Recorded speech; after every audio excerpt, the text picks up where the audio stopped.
what can you tell me? Who are you most looking forward to seeing today apart from each other? My cats, they live in my apartment. He has in about 8 hours. He can't wait to see his cats, not because he likes them, but because it'll signify That means this I'm fucking day is over. This evil day. here.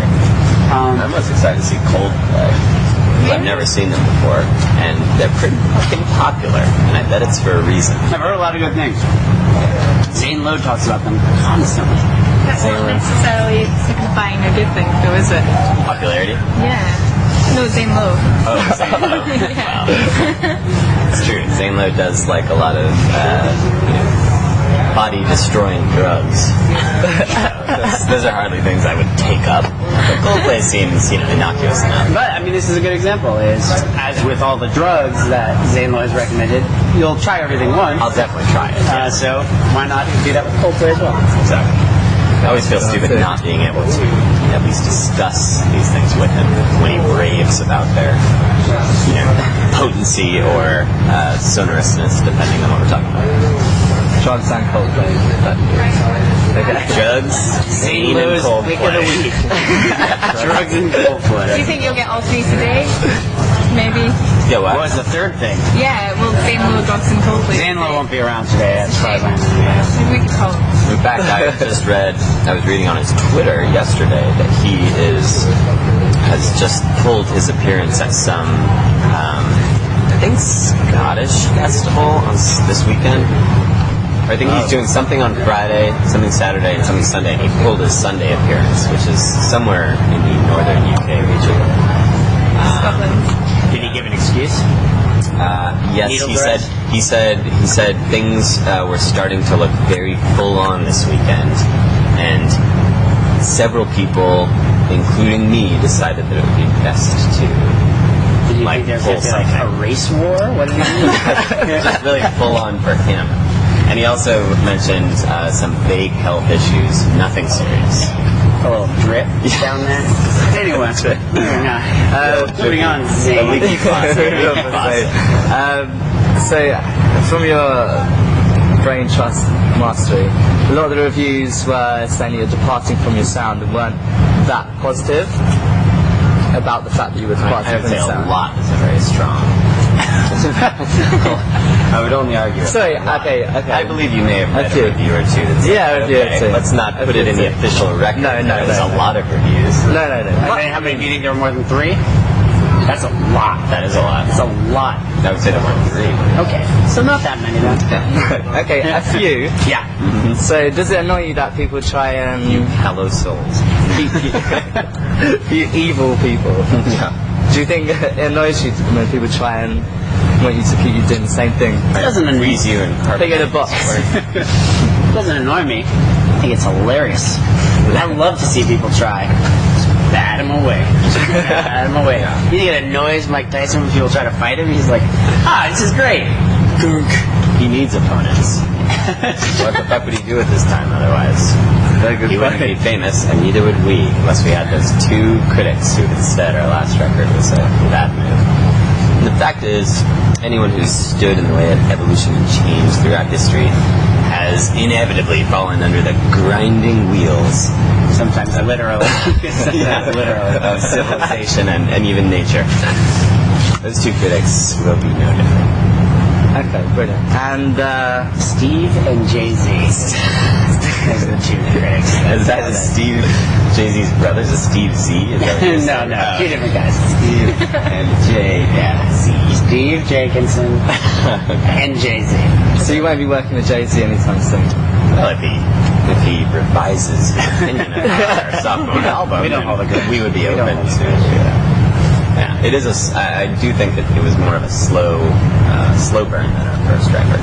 I think it flowered after several listens, so it's possible that Jay-Z only listened to it once and was sort of like, this is not as immediate as their first LP.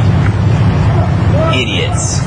But then, I bet, like by the day after having issued that comment, he had listened a couple more times. So it was like, pretty fucking good. Little leg on my face. A little leg on my face.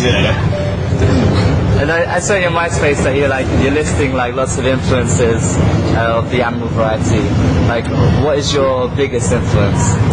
The the elephant. The blue whale. Yeah, the cat, the vole. Oh, I thought you meant size-wise. Oh, no. The aspen grove. Just in terms of sheer biomass. All right. And Probably Jay-Z, to be honest. Jay-Z. Jay-Z's the biggest Despite everything we said. That's why it hurt the most when he, of all people, well, of him and Steve, it hurt the worst when Jay-Z said that our second album was a step in the wrong direction. I mean, the fucker that influenced us into doing it. Yeah, he talked us into it. He built us. He's like the enemy. He built us up. Yeah. Cut us down. He's letting you go.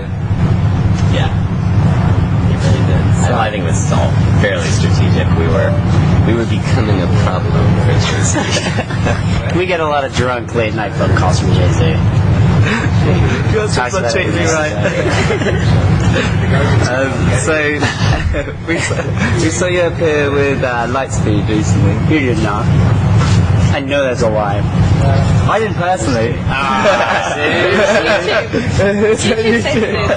The future says it is true. All right, fair enough. Okay, and so how did that come about? Dev Hines, aka Lightspeed Champion. A lot of people don't know this. He is on the board of EMI. So he actually owns 51% of the stock of EMI Corp. So he makes a lot of executive decisions, and he demanded a collaboration. I think you'll see the extent of his tyranny later today. Wow. No, not to give too much of a tease. Oh yeah, so Will you be performing to for years? We won't be performing. Promise that. okay. So you can stick around. And obviously there's been most interviews allude to the fact that you're more popular in the UK. We love you more here. You've done all your tours, mostly UK artists. Even Lightspeed obviously is from the UK. Like, why don't you just come home, like, and just come live in the UK, find a nice spot? I'll tell you what, there's nothing better than coming back to the States after a UK tour, exchanging the currency, and having twice as much money. That's true. Not anymore, though. It's pretty big. It's pretty good. 1.6 times as much. Still very. It's gone up. It's a very It's like good 1.3 for a while. It's coming back. It's coming back. We held on to our pounds during that period, though. I didn't. Waited until it got to 1.6. So yeah, no thanks. Why live in poverty in the UK when we live literally like your kings? New York Kings. And You guys have a bunch of kings over there, right? well, none at the moment. In the future, Maybe in the future, yeah.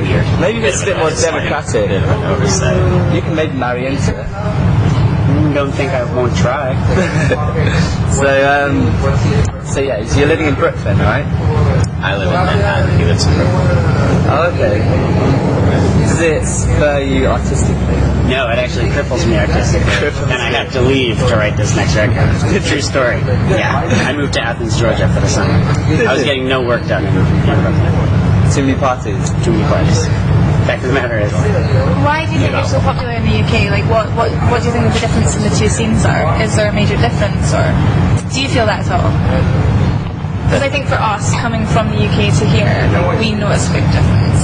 Like, I don't know, like, radio stations are very, like, they're supportive of our artists. Like, over here, it's like a much more, like, it's so huge. There's so many bands. Yeah.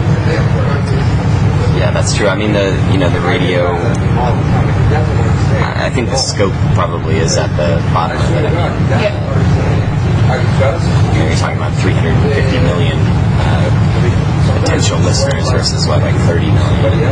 Yeah, it's a lot more targetable audience. So then also in print and even online media, I mean, just the number of bands that they're trying to cover and the number of bands who can potentially succeed, I don't know, is kind of severely limited. And in the US, it's difficult to make any sort of national imprint because you have to conquer so many small markets. Everywhere, yeah. Yeah.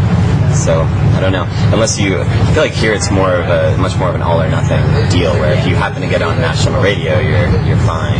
But otherwise, it's very difficult to just tour your way to any kind of reasonable success the way you really can in the UK. I mean, if you just kind of hit the pavement. do a couple of 3 or 4 week tours, you can really start to get people familiar with you. Yeah, I was speaking to the Pastels yesterday, and they're saying how they appreciate the infrastructure that the UK has to build up and coming artists, whereas here it's more of a free for all. And he says that the audience here really want you to impress them, and they're less like. Whereas he says UK audiences are more willing to throw themselves into it. Yeah, that may or may not be true. I don't necessarily feel like the difference is the attitude of listeners here. I think it's just the like I said, the size of the market, but also the type of music that UK stations are willing to play. Sort of like the openness that seems to be involved in playlisting on UK radio stations. Seems like the DJs get a lot more say than they do over here. Every once in a while they have to play something that they have discovered. And if Zane-Lo likes it, then it's going to be big. Well, I was going to say, that was initially the answer to my question. Why are we big over there? They didn't get it enough. Okay, so finally, now that Obama is in power and democratic majorities, do you think there is a chance for real change in America when it comes to civil rights and we are scientists? Yeah, what's really the same question, isn't it? And yes, I think probably. I don't know, I'm moving to fucking Canada. I don't care. Yeah, Canada has every right. This guy moves to Canada every year or two and then moves back. He finds that he can't get root beer. Root beer and roofies. Still no root beer. Yeah. And roofies are illegal there. What the fuck's up with that? Take it. Are roofies the same as what we call roofies? Yeah, like the date rape drug. I thought it was some sort of sweet or crisp or something. No, but you take them like as though they were Stop and describe them as such to the people I share them with. It's delicious. They're full of chocolate. Crunch down on it.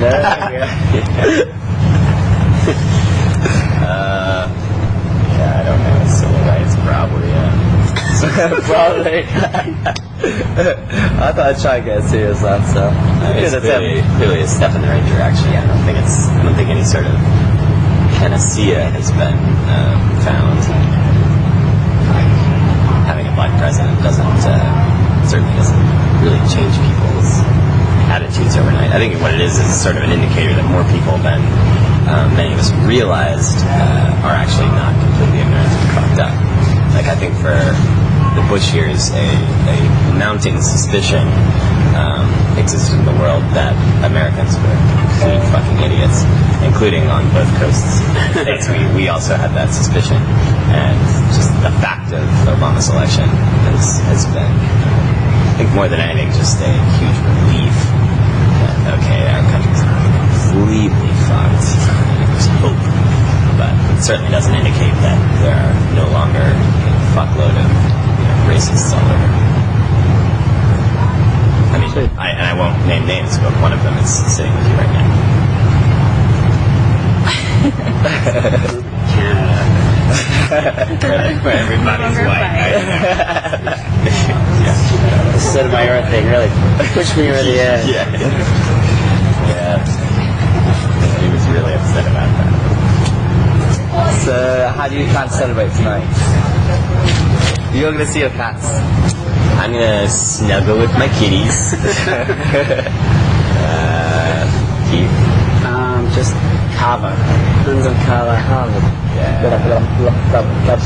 Till the kava go dry. Ticket. You know that song? Ticket. Come on, man, drink the kava. Till the kava go dry. Ticket. Yeah. Ziggy Marley, yeah. You're just gonna drink the kava till the kava go dry. Till the kava go dry, yeah.